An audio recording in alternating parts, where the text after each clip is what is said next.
दोस्तों नमस्कार। आशा है कि आप अच्छे होंगे। आज हमारा जो चर्चा का विषय थोड़ा हटकर है।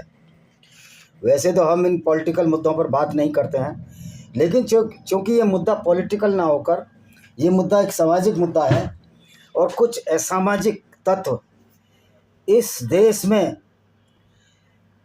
अंबेडकर के नाम पर गुंडागर्दी कर रहे हैं। अंबेडकर के नाम पर अनुसूचित जाति और जनजाति एक्ट लगा रहे हैं। अंबेडकर साहब तो ऐसे नहीं थे, फिर ये गुंडों की फौज आ कहाँ से रही है? मैं तो मनुस्मृति को भी क्रिटिसाइज कर रहा हूँ। मनुस्मृति वैज्ञानिक तथ्य नहीं है, लेकिन सीमाओं में रहकर। लेकिन ये अंड-बंड बकते हैं, गालियाँ देते हैं लोगों को।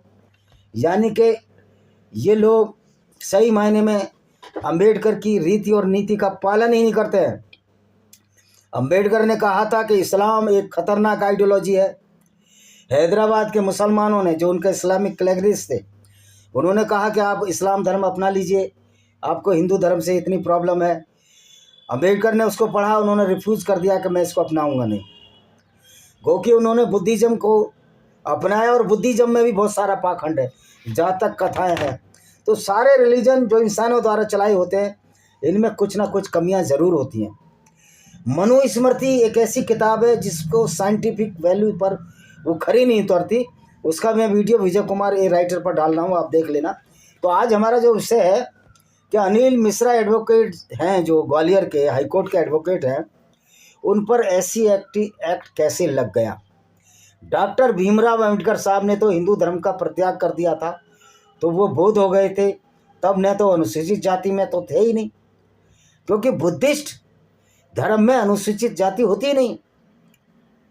बुद्धिस्ट धर्म में तो भगवान को भी नहीं माना जाता है। लेकिन ये बड़ी विडंबना है कि हम बुद्ध को भी भगवान मानने लगे। कोई भगवान नहीं है। बुद्धिस्ट बोले या मैं बोलूँ, कोई भगवान नहीं है। बुद्ध भी एक इंसान थे, साधारण इंसान थे, बल्कि वो तो सामाजिक जो समस्या थी उससे डर कर संत बने। ये सर्वविदित है कि जब मनुष्य का आविर्भाव हो रहा था, मनुष्य का विकास हो रहा था, तो उसी के साथ जीवाणु, बैक्टीरिया और वायरस भी पैदा हो रहे थे। और ये प्रकृति का सिद्धांत है कि कोई किसी तरह से अपना उधर पूर्ति करता है, अपनी लाइफ चलाने के लिए कोई कैसे भी करता है। तो बैक्टीरिया, वायरस का काम तो बीमारी ही देना था, बजाय इसके कि बुद्ध कोई ऐसा आविष्कार करते जिन बीमारियों को जड़ से दूर किया जा सके।